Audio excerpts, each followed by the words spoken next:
Hello friends, again today we are together to learn English. Today's our topic is subject and predicate. Before going through this topic, we need to know what is a sentence. कारण subject आणि predicate आपल्याला शोधायचे sentence मध्ये, right? So sentence is a group of meaningful words. A sentence is a group of meaningful words. For example, हे bracket मध्ये जे लिहिलंय ते बघा. Reads my everyday the newspaper father. If you are seeing, I repeat.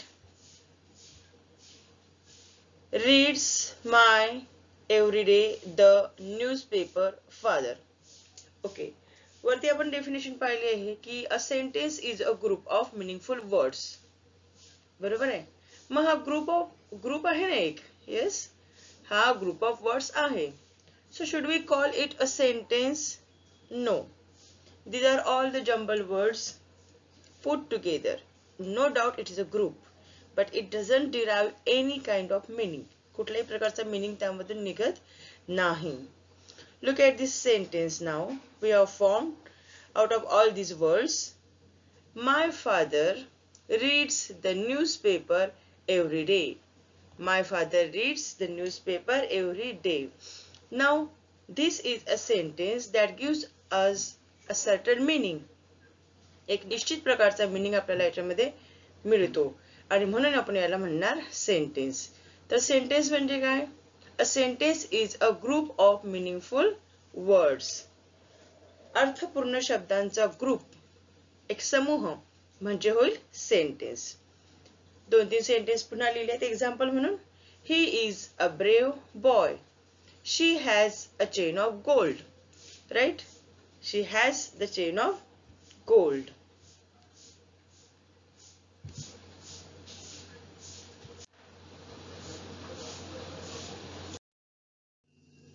Okay friends, we have seen what is meant by sentence or how does a sentence form. Right? So this sentence has two parts. The sentence has two parts. One is subject and other is predicate. One is subject and other is predicate.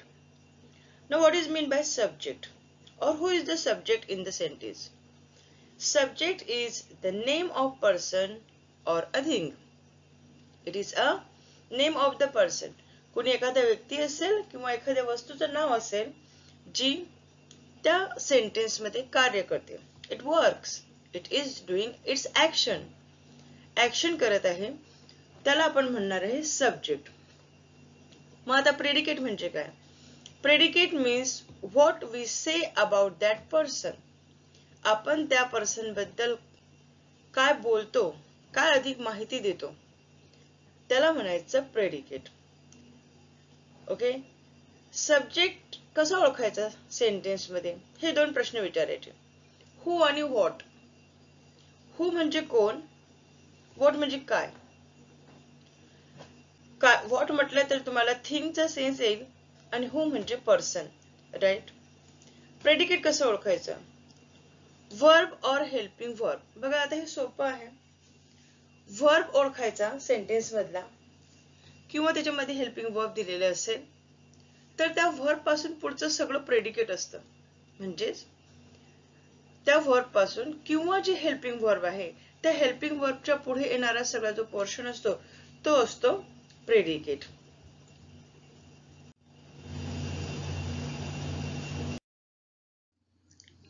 तर आपण ही सगळी helping verbs आधीच्या आपल्या व्हिडिओमध्ये बघितली होती. To be forms, to have forms, to do forms and modal auxiliary. Modal auxiliary मी आता ह्या स्लाइड मध्ये ऍड केलंय. To be forms am, is, are, was, were, shall, will. To have forms have, has, had, shall have, will have. To do forms do, does, did, and in future tense I told you की आपण will do वापरतो. काही auxiliary form या ठिकाणी दिलेले आहेत. Can, could, may, might, should, would, must, used to, ought to, etc. Okay. So आपण काय बोललो की हेल्पिंग वर्ब्स आपण शोधायचे, त्यासोबतच वर्ब शोधायचे आणि आपलं काम अगदी सोपं होईल. म्हणजे हेल्पिंग वर्ब्स, हे हेल्पिंग वर्ब तुम्हाला सेंटेन्स मध्ये दिसले की ह्याच्या पुढचं म्हणजे ह्या हेल्पिंग वर्बला धरून त्याच्या पुढचं सगळं सेंटेन्स जे आहे ते असणारे प्रेडिकेट आणि याच्या आधीचं म्हणजे लेफ्ट हँडला जो शब्द असेल तो असेल आपला सब्जेक्ट. हा एक नॉर्मल आणि कॉमन रूल आहे, पहिला रूल, राईट. ह्याला पुढे कसे एक्सेप्शन जातात ते नंतर पाहणार आपण. पण नॉर्मली इट हॅपन्स की सब्जेक्ट हा सुरुवातीला असतो आणि प्रेडिकेट नंतर असतं. आणि नंतर असतं म्हणजे कुठून सुरू होतं ते, तर ते हेल्पिंग वर्ब पासून.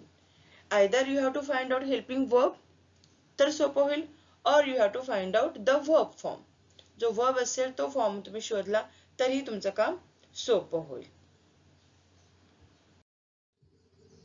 So here we will start recognizing subject and predicate. Let's find out the subject and predicate. मी याला टाइप 1 म्हटलं आहे. जो आपण नियम आता पाहिला की सब्जेक्ट नॉर्मली सेंटेन्सच्या सुरुवातीला येतं and the predicate comes later. त्या नियमानुसार ही वाक्य जातात आहे. पहा, first sentence is no man can serve two masters. No man can serve two masters. ह्याच्यामध्ये आपण बोललो होतो की आपल्याला काय पाहायचं आहे, वर्ब शोधायचं आहे किंवा हेल्पिंग वर्ब शोधायचं आहे. ह्याच्यामध्ये in this sentence we will find can as the helping verb. Can हे हेल्पिंग वर्ब आहे आणि मग आपण काय म्हणणार, नो मॅन. नो मॅन हे काय असणार आहे, सब्जेक्ट असणार आहे आणि कॅन पासून हे पुढचं सगळं जे आहे हे आहे प्रेडिकेट. नंतर आहे he has a good memory. Has आपल्याला हेल्पिंग वर्ब भेटलेला आहे सेंटेन्स मध्ये आणि हॅज पासून पुढचं सगळं प्रेडिकेट आहे आणि हा ही जो आहे तो आहे subject. Rohan was a man of might. Might म्हणजे ताकद, अतिशय बलवान माणूस आहे, ताकदवर माणूस आहे. Rohan was a man of might. Was helping verb भेटलेला आहे, टू बी फॉर्म आहे तो पास्ट टेन्सचा आणि म्हणून was a man of might, predicate, Rohan is the subject. The fair little girl is so pretty. Is so pretty. आता पहा, असं जरुरी नाही आहे की फक्त एक शब्दच तुमचा सब्जेक्ट असेल, जसं वरच्या वाक्यांमध्ये आलं होतं की नो मॅन, ही, रोहन, म्हणजे एक शब्दच फक्त असेल असं नाहीये. Till the helping verb you find out, जोपर्यंत तो हेल्पिंग वर्ब मिळत नाही आणि त्या हेल्पिंग वर्ब पर्यंत जेवढं काही लिहिलेलं असते ते तुम्हाला सब्जेक्ट मध्ये टाकायचं आहे. द फेअर लिटिल गर्ल, त्या गर्ल बद्दल ऍडजेक्टिव्ह वापरलाय द फेअर आणि लिटिल छोटी आहे, फेअर आहे, सुंदर आहे. Is so pretty. Is so pretty हे अंडरलाईन केलेला पोर्शन आहे प्रेडिकेट आणि आधीचा पोर्शन आहे subject. You should not scold children. You should not scold children. Should not scold children हे आहे प्रेडिकेट, यू आहे सब्जेक्ट. आय होप तुम्हाला समजत असेल. आपण बोललो होतो हेल्पिंग वर्ब शोधायचे किंवा वर्ब शोधायचे. आतापर्यंत सगळे हेल्पिंग वर्ब आले. आता पहा, the cat fail into a well. Cat fail into a well. Fail इथे हेल्पिंग वर्ब कुठलाच नाहीये, इथे डायरेक्ट वर्ब आलेला आहे. मग फेल, फेल पासून पुढचं सगळं प्रेडिकेट, कारण कॅट बद्दल माहिती सांगितली जाते. आपण काय बोललोय, सब्जेक्ट कसा शोधायचा, हु और what, right. Who fell into a well, कोण पडलं, cat. Okay, so the cat is the subject आणि fell into a well is the predicate. Sonu does not write neatly. Sonu is the subject and about him, what we say about him, does not write neatly, व्यवस्थित नाही लिहत तो, म्हणून does not write neatly is the predicate. Reshma goes for a walk. Reshma goes for a walk. कोण walk ला जातं, रेश्मा जातं. Who goes, Reshma goes. So Reshma is the subject आणि तिच्याबद्दल काय सांगितलेलं आहे, goes for a walk is the predicate. We don't play outside. Corona काळामध्ये कोणीही बाहेर खेळलेलं नाहीये, अजूनही घाबरतात सगळे आणि घाबरायला पाहिजे, right. Prevention is better than cure, बरोबर ना. होच द्यायचा नाही तर ते क्युअर करण्याची गरज पडणार नाही. So we don't play outside, बाहेर आम्ही नाही खेळत. We is the subject, don't play outside is the predicate. The team went to Delhi. The team is the subject, went to Delhi is the predicate. तर हा दुसरा प्रकार आता आपण पाहणार आहोत. Type 2, sentence with inversion. I just called it sentence with inversion. Inversion you may or may not know, तुम्हाला माहिती असेल कदाचित किंवा नसेल.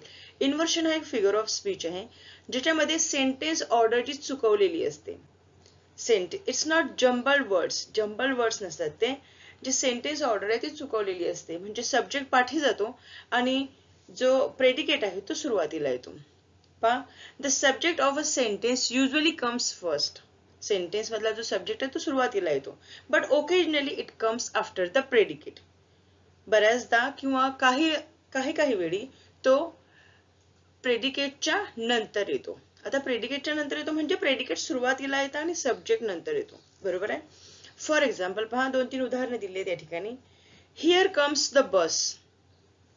आता हिअर कम्स द बस जर आपण पहिल्या नियमानुसार पाहिलं तर we may say that here is the subject. बरोबर आहे. कम्स म्हणणार आपण, कम्स पासून पुढचं सगळं प्रेडिकेट म्हणणार. But wrong, but it is wrong. Here comes the bus, actually क्रिया कोणाकडनं होत आहे? बस कडनं होत आहे. Right. The bus is coming. So we make it in a we will put it in a proper order आणि आपण म्हणणार the bus comes here. The bus comes here. आणि ह्यानंतर मग आपल्याला ठरवायचं आहे की सब्जेक्ट कुठला आहे आणि प्रेडिकेट कुठला आहे. Right. So the subject becomes the bus आणि comes here is the predicate. येत्या लक्षात मी काय सांगते आहे. इन्व्हर्शन मध्ये सेंटेन्स ऑर्डर जी आहे ती उलटपुलट केलेली असते. इट्स जम्बल्ड इन सम वे. जसं हिअर कम्स द बस, हे इथं बस आली आहे. बस आली आहे इथे असं न म्हणता हिअर कम्स द बस. मग त्याला आपण पहिल्यांदा सरळ करून घेणार. आपण म्हणणार द बस कम्स हिअर आणि त्यानंतर आपण ठरवणार की कम्स हे वर्ब आहे आणि त्याच्या पुढचं सगळं असेल आपलं प्रेडिकेट. तर द बस हे सब्जेक्ट आहे आणि कम्स हिअर प्रेडिकेट. सेकंड आहे sweet are the uses of adversity. Adversity म्हणजे काय होते मित्रांनो? ऍडव्हर्सिटी म्हणजे होते दुःखाची परिस्थिती, नेगेटिव्ह परिस्थिती, नेगेटिव्ह सर्कमस्टान्सेस. तर नेगेटिव्ह सर्कमस्टान्सेसचे सुद्धा काही फायदे असतात. आता आपण खूप अट्टर दुःखात आहोत असं आपल्याला वाटत असेल तर त्यामधून आपलं डोकं काहीतरी वेगळं विचार करतं आणि काहीतरी चांगलं आउटपुट निघतं. अर्थातच पॉझिटिव्ह राहिलं पाहिजे सर्वांनी सर्व वेळी आणि या दुःखाच्या परिस्थितीमध्ये स्पेशली पॉझिटिव्ह असलं पाहिजे. Okay. So sweet are the uses of adversity. हे सरळ कसं होईल वाक्य? The uses of adversity are sweet. दुःखाचे अतिशय स्वीट असे फायदे असतात. त्यातूनच इतिहास घडतो, त्यातूनच काहीतरी नवीन गोष्टी घडतात. ओके. तर काय होणार? द युजेस ऑफ ऍडव्हर्सिटी हा होणार सब्जेक्ट, आर स्वीट हे होणार प्रेडिकेट.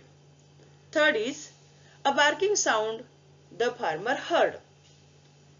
सरळ सरळ लक्षात येत आहे. तुम्ही म्हणणार the farmer heard a barking sound.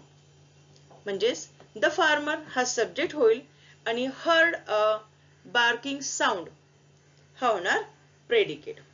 Okay. समजलंय? ठीक आहे. Now here comes the third type.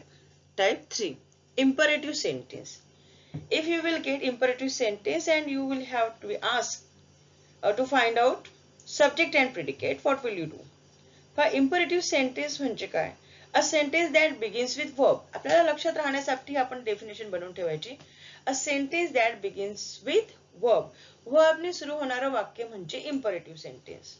किंवा a sentence of command or request. अर्थातच त्या वाक्यांमध्ये कमांड दिलेली असते, आज्ञा दिलेली असते किंवा रिक्वेस्ट केलेली असते. ओके. सो फ्रेंड्स, एक्झाम्पल्स पाहूया आपण. पहिला आहे talk softly. You me bracket मध्ये टाकलेला आहे आणि तो त्याच्यामध्ये कन्सिडर नाही आहे. ठीक आहे. कन्सिडर नाही आहे म्हणजे सेंटेन्स मध्ये कन्सिडर आहे. तुम्हाला समजावं म्हणून लिहिलंय. तर टॉक सॉफ्टली. खालची वाक्य बघून घ्या. Sit down, please give me a pen, be regular, tell me your problem. Okay, so here are some imperative sentences. Imperative sentence मध्ये आपण काय करतो? आज्ञा देतो किंवा रिक्वेस्ट करतो. मी एखाद्या माझ्या स्टुडंटला म्हणेल प्लीज टॉक सॉफ्टली, बरोबर आहे. अतिशय कर्कश मोठ्या आवाजात बोलत असेल तर तुला समजेल, तुझ्या मित्रांना समजेल तेवढंच बोल, इथपर्यंत आवाज येऊ देऊ नको. ठीक आहे. Sit down. आता मी कुणाला म्हटलेलं आहे, इम्परेटिव्ह सेंटेन्स मध्ये ही सगळी वाक्य एक इमॅजिन करा की हे वाक्य कोणी कुणाला म्हटले असेल. ऑब्व्हियसली एका व्यक्तीने दुसऱ्या व्यक्तीला म्हटलेलं आहे. You please sit down. आपण आपल्या छोट्या बहिणीला सांगू शकतो please give me your pen, right. Be regular. एखादा एम्प्लॉई असेल इरेग्युलर असेल तर त्याला मॅनेजर काय म्हणणार, प्लीज बी रेग्युलर. ठीक आहे. Tail me your problem. मैत्रीण असेल मित्र असेल आपला, आपण त्यांना म्हणणार काय अडचण आहे ती मला सांग, बरोबर आहे. So the speaker is talking to the listener, म्हणजेच first person is talking to second person. आपण हे समजून घेतलं होतं की आय आणि वी हे फर्स्ट पर्सन आहेत, यू सेकंड पर्सन आहे, ही शी इट दे हे थर्ड पर्सन आहेत, right. Here are only two people. एक आहे स्पीकर म्हणजेच फर्स्ट पर्सन आणि सेकंड आहे second person, you is the second person. So पहा याच्यामध्ये काय आहे, टॉक सॉफ्टली. याच्यामध्ये आपण कन्सिडर केलेलं आहे की जा तू हळूवार बोल किंवा सॉफ्टली बोल. तू खाली बस किंवा तुम्ही खाली बसा. Sit down. You sit down, बरोबर आहे. यू सिंग्युलर पण आहे, यू प्लुरल पण आहे. एका व्यक्तीला म्हणताना पण आपण यू म्हणणार, अनेक व्यक्तींना बोलताना पण आपण म्हणणार you. So here you find that की आपण ही जी सगळी सेंटेन्स बोलली आहे ती आपण यू या पर्सनला बोललेली आहे. तुमच्यासमोर जो व्यक्ती असेल त्याला डायरेक्ट यू न म्हणता आपण डायरेक्ट त्याला आज्ञा देतो किंवा रिक्वेस्ट करतो की you please sit down. You हा शब्द न वापरता आपण सरळ म्हणतो सिट डाऊन. ओके. त्यामुळे सगळे इम्परेटिव्ह सेंटेन्सचा जो कर्ता, जो सब्जेक्ट असतो तो कोण असतो, who is the subject, subject is you always, बरोबर आहे. आणि म्हणून इम्परेटिव्ह सेंटेन्स मध्ये आपल्याला काय म्हणणार, सब्जेक्ट मिळणार यू आणि टॉक सॉफ्टली जे पुढचं राहिलेलं वाक्य आहे ते असणार आहे प्रेडिकेट, बरोबर आहे. मग सिट डाऊन मध्ये असेल you subject, sit down predicate.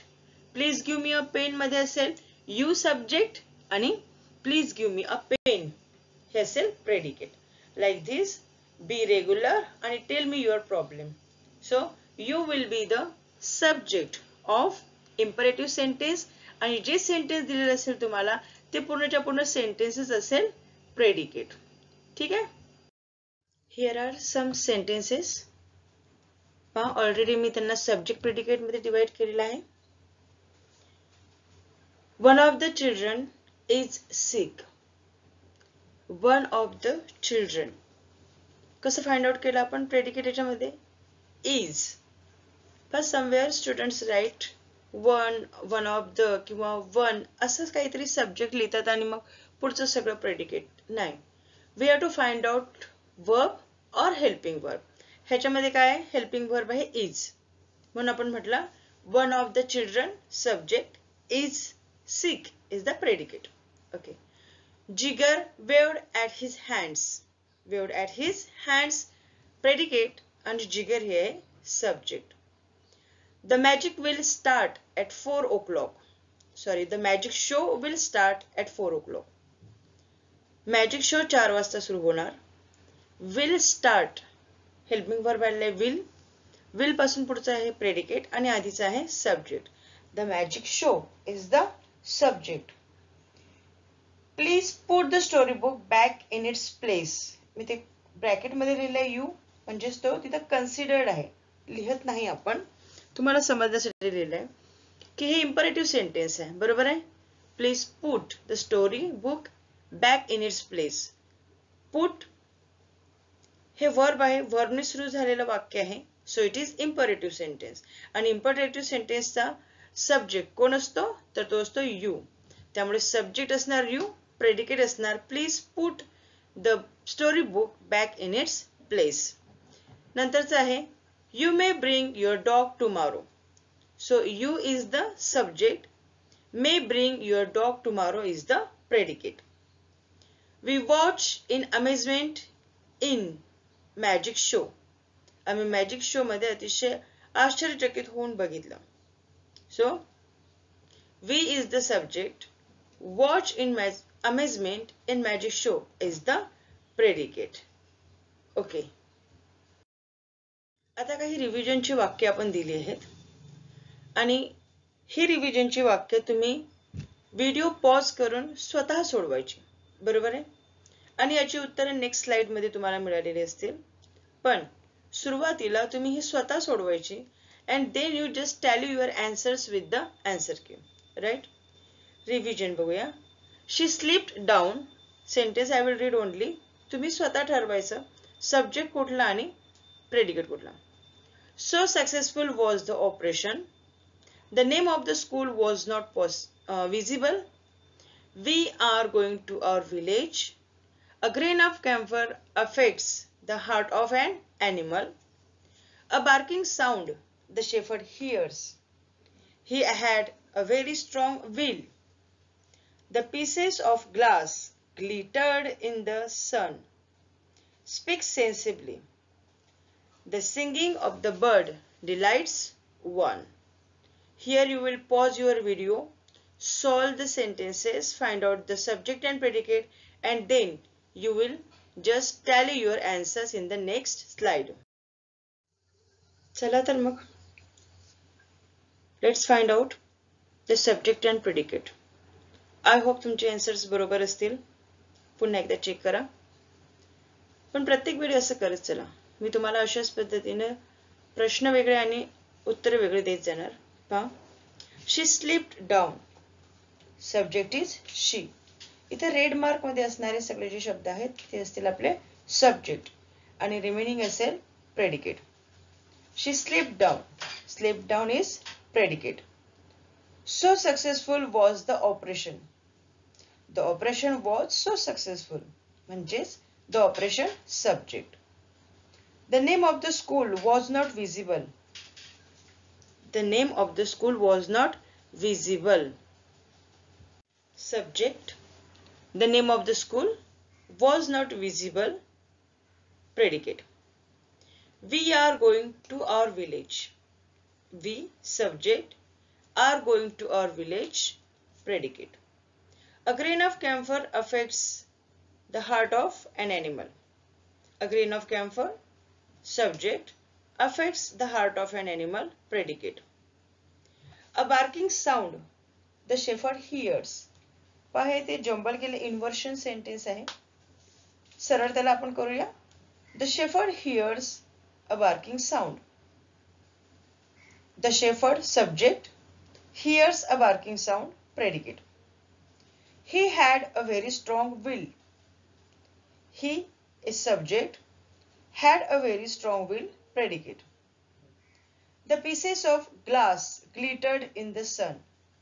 The pieces of glass, subject, glittered in the sun. Predicate. पुढचं सेंटेन्स आहे इम्परेटिव्ह. Speak sensibly. जरा भान ठेवून बोल असं म्हणतो ना आपण. So you is the considered subject in the sentence of imperative sentence. Okay, so you is the subject. Speak sensibly. Predicate. The singing of the bird delights one. The singing of the bird. पण don't get confuse. तिथं verb आहे पण त्याला आयएनजी form लावलाय, तो noun form आहे. पुढे आहे आपलं वर्ब, ते आहे डिलाइट्स. त्यामुळे डिलाइट्स वन हे असणार आहे predicate. Singing of the bird असणार आहे सब्जेक्ट. तर मित्रांनो, छोटासा टॉपिक होता हा. समजला असेल, I hope. So today we learn what is a subject and predicate in a sentence. These are the two parts of sentence. How do we recognize them? We go through in detail about this. So I hope you understood and enjoyed the class. We will meet in the next class, in the next video with one new subject that will be very easy to understand for you. तोपर्यंत घरीच राहा, सुरक्षित राहा. Corona पासून स्वतःचा बचाव करा. धन्यवाद. Thank you so much.